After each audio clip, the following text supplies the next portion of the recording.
Countries across the globe must adjust to today's increasingly technological world. New applications and devices are being created every day to meet the needs of society. In today's Jamaica Magazine, we highlight some of those technologies that help to drive the 21st century. Stay right there. We have an interesting show lined up just for you. What can a little germs do?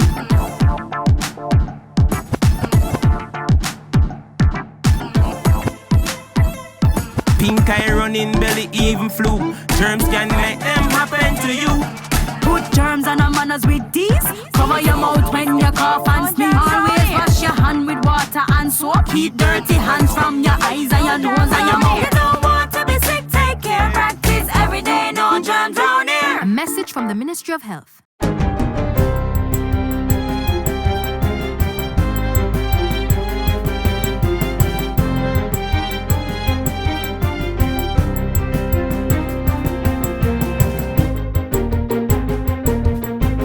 Good day, I'm Stephen McHugh, and this is your JIS News for Friday, June 25, 2021. Government will be making monetary compensation to residents who suffered ill effects from fires at the Riverton disposal site in 2012 and 2015. Information Minister Favour Williams says Cabinet has approved $24.9 million for settling claims made to the National Solid Waste Management Authority, NSWMA. Fire lasted several days and the smoke abatement process lasted approximately 17 days. Thick, persistent smoke and resultant toxic fumes blanketed entire communities in the parishes of St. Catherine, St. Andrew, and Kingston, and produced a nuisance to several communities. Minister Williams was addressing this week's post-cabinet press briefing. She says $20.4 million is for claims arising from the fires on February 6, 2012 and March 7, 2015. Another $4.5 million will be used to settle claims arising from the fire on February 5, 2012. The claimant sustained personal injuries, loss, damage, and incurred expenses. Meanwhile, the government is prepared to take action where persons continue to build in unsafe zones or without the required approvals from the municipal authorities. The statement comes from Local Government Minister Desmond McKenzie as the country braces for rain during this hurricane season. He says the state has a duty to act within the ambit of the law to ensure safety in the built environment. This hurricane season coming up, the government is prepared to take the actions that are deemed necessary to protect and to save lives. Minister McKenzie was on a recent tour of police stations and correctional facilities in the West Kingston Division. He says that while government will continue to serve notices and encourage persons to move to safer areas, individuals in the affected communities or buildings are obligated to ensure their own safety. One of the messaging that we will be using, Optum will be using over the next couple of weeks is that it is in your interest also to ensure that you do what is necessary during this period. New perimeter fencing, digital courtrooms, and increased water storage are just a few of the most recent investments made in the Department of Correctional Services, DCS. Minister without portfolio in the Ministry of National Security, Senator Matthew Samuda, says the work falls under Project Rebuild, Overhaul, and Construct, Project ROCK. He was touring the Horizon Adult Remand Center and the Metcalf Street Secure Juvenile Remand Center recently. Minister Muda said approximately $6 million of infrastructural works was being done at the Horizon Adult Remand Center as part of the general maintenance of the facility. The fencing is really some maintenance work. At the end of the day, whereas we have one of our significant responsibilities is indeed rehabilitation, our major responsibility is indeed security, both for those inside and those outside of the facilities. And we need to ensure that the facilities are enclosed appropriately. The newly built Manchester Infirmary Female Ward was officially opened recently by Local Government Minister Desmond McKenzie. It is a 41-bed ward, which cost just over $48 million to construct. The minister says it was completed within budget and on time.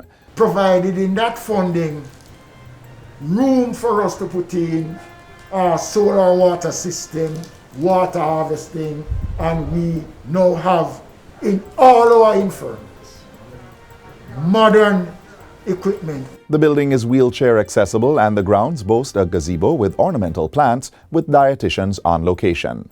A new kitchen is also being built at the premises at a cost of $2.2 million. The infirmary currently has 65 residents, 33 males and 32 females.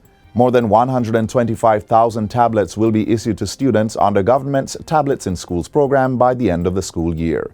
Education Minister Favour Williams made the disclosure recently. We recognize that tablets are just one step in that process.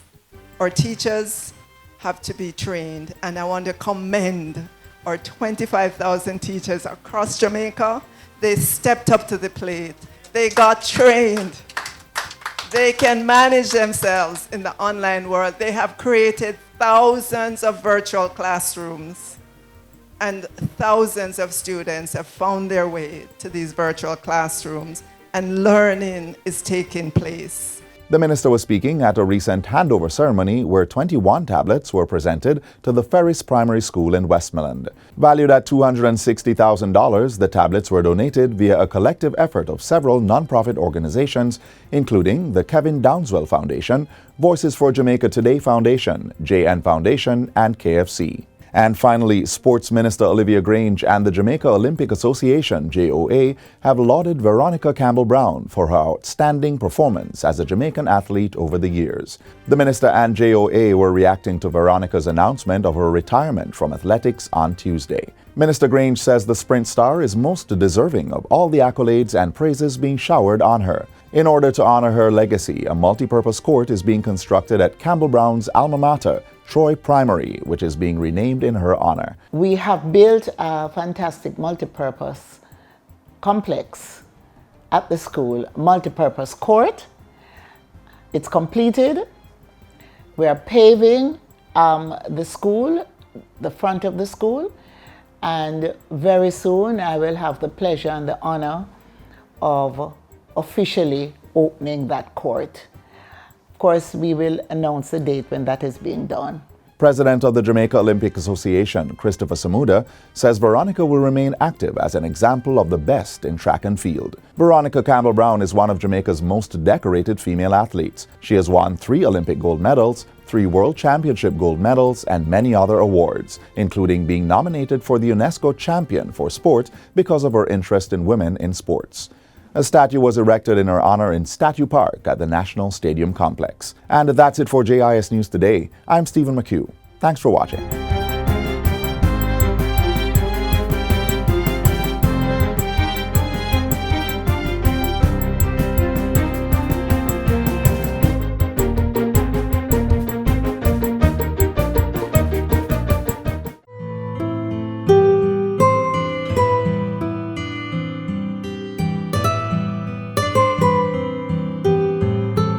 For those of us who do not believe that COVID is real and that it is here, have you been to one of those hospitals where the wards are overflowing with patients who are trying to breathe and talk at the same time, but find it so impossible to do so? Or have you seen someone die in front of you, trying to make the next breath to stay alive? So my fellow Jamaicans and colleagues, whether you believe it or not, COVID is real. So I implore you, social distance. Wash your hands, wear your mask, sanitize. Along with that, we need to keep our immune system nice and healthy, so you drink lots of water, eat your fruits and vegetables. But whether we believe it or not, COVID is here, it is here to stay, it's going to be the new norm. And remember, when you behave irresponsible, you expose all of us. So do the responsible thing.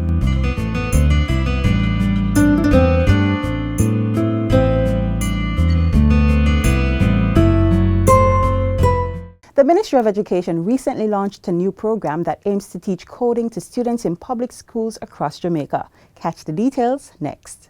Computers, apps, and websites are some of the true representations of today's highly digital world. But without coding, none of these electronic hard and softwares would be operational. Coding is simply the language of technology. It is the art of telling a computer what you want it to do by typing in step-by-step commands for it to follow. It's no secret that coding is required for all digital natives, and Jamaica is in on the action. In fact, our government is taking steps to introduce this necessary skill to students through its pilot Coding in Schools program.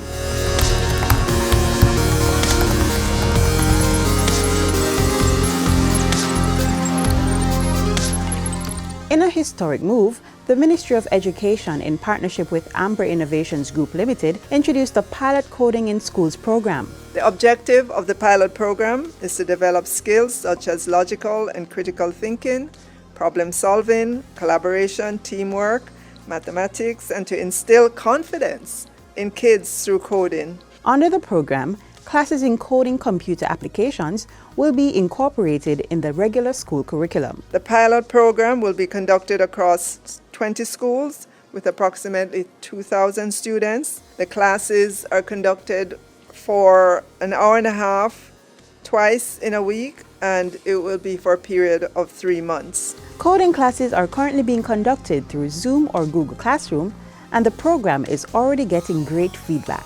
This coding class has benefited me to learn more about the input and output devices so I could help my fellow classmates and to help me to understand more about the computer. The coding training has allowed me to be more open-minded about the technological industry and the associated job opportunities. It has also helped me to develop problem-solving skills and expand my creativity. I do understand things now I didn't know about the computer, and I know it will benefit me a lot in the future. The Amber Innovations Group's online platform is being used to teach the students coding with instructor oversight.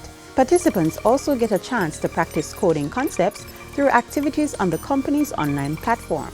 The Amber Group is delighted and excited that we have another opportunity to expand and transform how coding is taught across the island, and to realize a vision of making Jamaica the next Silicon Valley of this region. This partnership will result in students being engaged in coding from as early as 8 years old.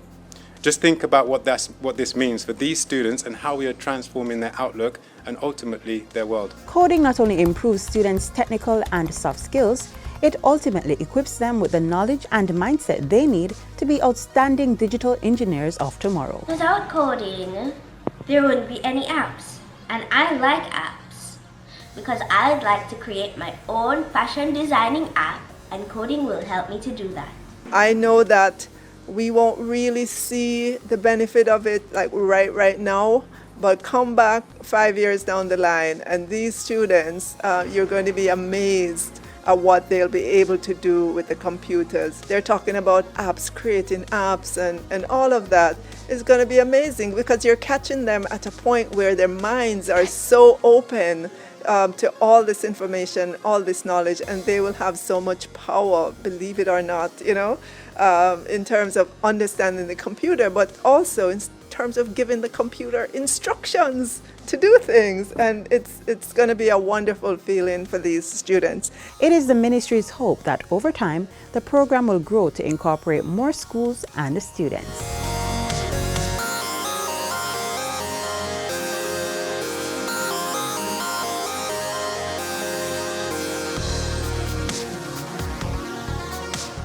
You've asked for it, and now it's here. The Jamaica Information Service has updated its mobile app.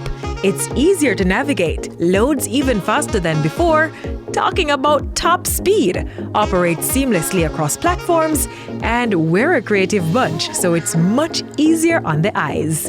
Now you have quick and easy access to news stories, television and radio features, and a variety of photos right at your fingertips. And you'll get push notifications when new content is uploaded. Download the app on your Apple and Android devices now and get news you can use. Jamaica Information Service, the voice of Jamaica on the go. Up next, details about the Geographic information system that was created to capture, store, analyze, and display various types of spatial or geographical data. It's all around us. It influences how we work, learn, live, play, and plan for the future.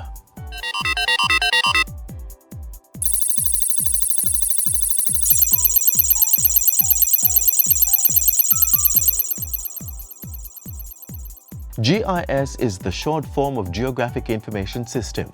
It's a computer-based system built to capture, store, manipulate, analyze, manage, and display all kinds of spatial or geographical data. In geography class in high school, persons were taught that In geography, we're able to locate where features are using coordinates. That's the basis of GIS. Knowing where these features are on the Earth's surface and being able to represent that within a computer-based environment where that is seen visually. So it's a support tool that we use to provide additional extension to any business process. And with this GIS technology, the government has been mapping Jamaica's course on the information highway. Leading that charge is the Land Information Council of Jamaica, LICJ, a mandate held since 1992. Jamaica is considered the leading country within the English-speaking Caribbean with regards to GIS. We're able to provide direction, policy development. In addition to coordinating the implementation of a national land information policy strategy, the LICJ has also been instrumental in developing a national GIS network. And with the foundation set, the Council is now focused on establishing and implementing a National Spatial Data Infrastructure, NSDI. Through that infrastructure, government will be able to capture, manage, maintain, integrate, discover, and distribute spatial data at all levels of society. The LICJ's mandate is executed through its secretariat, the National Spatial Data Management Division, NSDMD. We provide a lot of technical support to all of these various government agencies that actively use GIS to carry out their mandate. We train these persons. Apart from that, we facilitate conducting GIS needs assessments. Government is currently the largest user of geospatial and related technologies, and that usage runs throughout government. It's seen in the water sector, transport, disaster management, environment management, national security, education, health, and agriculture. But no other area has seen the proliferation of GIS technology than that of land use and development. At the Urban Development Corporation, GIS is used to streamline operations in various departments, including estate management, business development, architecture, and corporate security. We are on the road now to our 50th anniversary, and we see GIS as being that enabling tool to provide UDC now with not just the way to make better decisions in development, but also improving UDC's image as a modern entity. The same is true for the National Land Agency's land titling, land valuation, surveys and mapping, and estate management divisions. A lot of the business processes that exist within the different divisions have GIS tied into it. So for example, there is no way that somebody can, at present, acquire a new certificate of title without some work happening on the GIS end. The National Works Agency also uses GIS in project planning, land acquisition, and location analysis. Everything that we do has a spatial component to it, and it's hard to deny that GIS is going to play a role in all of that. Cost savings, greater efficiency, faster decision making, improved communication, and better record keeping are all derived from the use of GIS. And the private sector also has been getting in on the technology. Increasing GIS nationwide is also a focus for the LICJ and the NSDMD. To facilitate this, the government has signed an enterprise license agreement with the Environmental Research Institute. That agreement has been a game changer. It has allowed us to be more efficient, in terms of accessing the data and using it to provide more information and to engage also with the public as well. What it does is open up a whole new world. So there are almost no limits to what we can do with GIS and improving the way we handle our spatial data as a government. Public awareness has also been heightened with the GIS Day during Geography Awareness in November. That observation has been staged annually since 2003. In 2017, with the LICJ celebrating 25 years groundbreaking work, there will be a 2-day GIS user conference in October. The conference will focus on national security for sustainable development under the theme Geospatial Technologies, Mapping Our Way to Secure Communities. As we strive to learn more about each other and the world around us, there is no doubt that GIS is the most practical and beneficial tool in this process. As Jack Dangamond, co-founder of the Environmental Systems Research Institute, said, GIS is waking up the world to the power of geography, the science of integration, and has the framework for for creating a better future. We invite you to learn more about the GIS User Conference by visiting the webpage at gisuserconferenceja.com.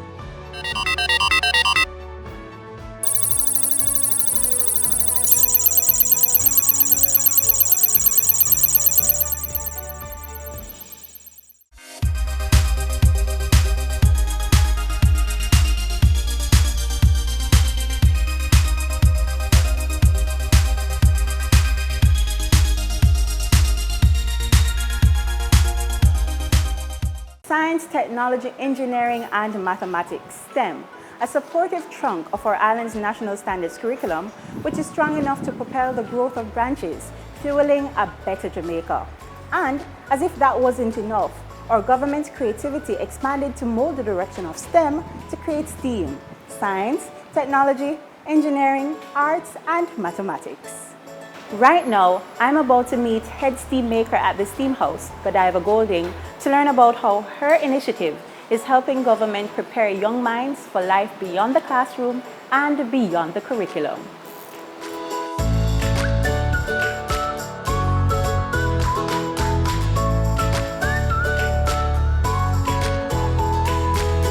STEAM House is a learning hub for science, technology, engineering, art, and math, more commonly known as STEAM.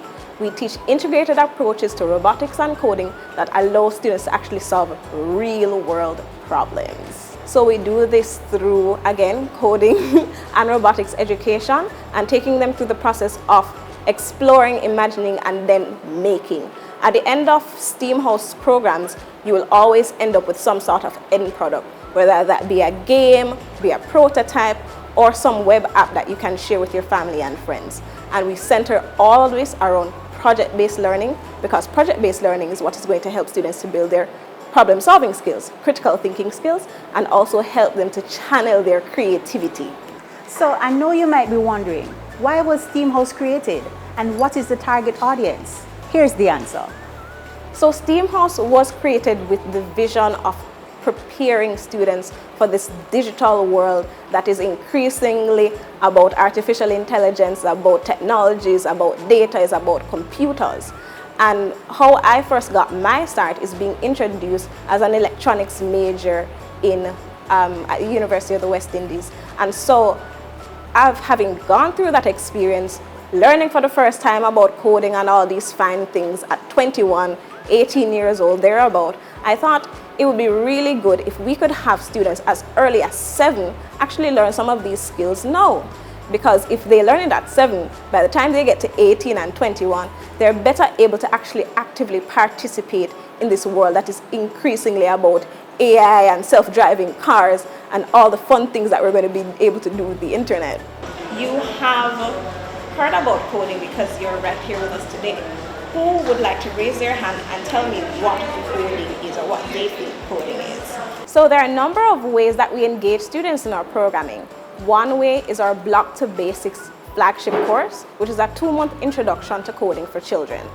The second way is through our summer camps, as well as ongoing STEAM camps that students can opt into, as well as our STEAM Maker Club. And the final thing, for especially foundations and organizations who are looking to build the skill set in their community, we have our Tinker workshops. So this is actually one of those workshops that students will be able to come in, have a hands-on experience with electronics, with coding, and build something that solves a problem in their community. As you heard earlier, STEAM Maker has many programs that cater to the unique needs of its participants. Right now, we're witnessing firsthand the STEAM Maker Hour, done in collaboration with the Jamaica Library Service. So this initiative, which is done with the St. Catherine Parish Library Network, is one hour per week coding course that students can actually take. And this is free of charge. But we do have paid programs that students can opt into that go and teach them the basics of not just coding and robotics, but also helps them to go really deep in building their problem-solving skills, because we take them through an entire process of starting out with an idea and having that idea turn into reality. We have had students who come through our programs who have built games to cheer you up during COVID. They've been games that help students to learn math. They've built games that, fire rocket ships. They've built remade Mario games. They've built things like motion-activated hand sanitizers, sort of like the ones that we see now in the supermarkets when we go in. We're really very excited about this initiative at the library. Coding fuels the digital age, and it also encourages critical thinking. And that is one of the main aims that we have here at the library, along with the other programs and services that we have that include online learning and also online research. I like this program because it's very educational and very fun to do, and it helps a lot. I've learned about coding. I've done coding with animations and cartoons. It's very fun to do, and it shows you movements, and you can also project it in robots and other things like that. As you can see, this intricate and purposeful entanglement of the sciences and arts is helping to create more multifunctioning and creative minds. Steam is no longer just vapor from heated water. It's science, technology, engineering, arts, and mathematics, a requisite tool in today's highly technological and multifunctioning world. Every Jamaican child in this day and age deserves access to these skills, access to sort of platform, the tools, the resources, and the tutors who will help to facilitate their journey through coding, through robotics, through this vehicle of problem solving and critical thinking skills. So parents who are interested in our programs can always visit our website at steamhouse.io, or they can visit us on Instagram, and we are steamhouse.io. With this, we start as early as 7 and we go as far as grade 9, and even beyond that for students who are interested in like robotics coaching for respective robotics competition that have especially popped up in Jamaica over the past 2 years. So, if you're looking for an activity that teaches your child the soft and technical skills they need to be creators in the 21st century, why not try coding? Trust me, the possibilities are endless.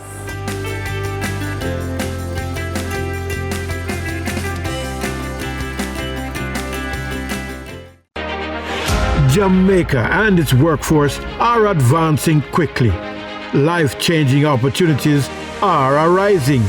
You need training and support. We are the Renewed Heart NSTA Trust, committed to providing new and emerging skills training and opportunities. Come to Heart. We'll help you claim your place in the workforce of the future. And this is the final stop in today's magazine. Thanks so much for journeying with us. As we go, we implore you to stay connected via our website, jis.gov.jm, or our YouTube channel. And while you're online, send your feedback to Jamaica Magazine at jis.gov.jm or via our social media pages. On behalf of the entire JIS production crew and Sandra Johnson, thank you and keep safe. This has been a production of the Jamaica Information Service, the voice of Jamaica.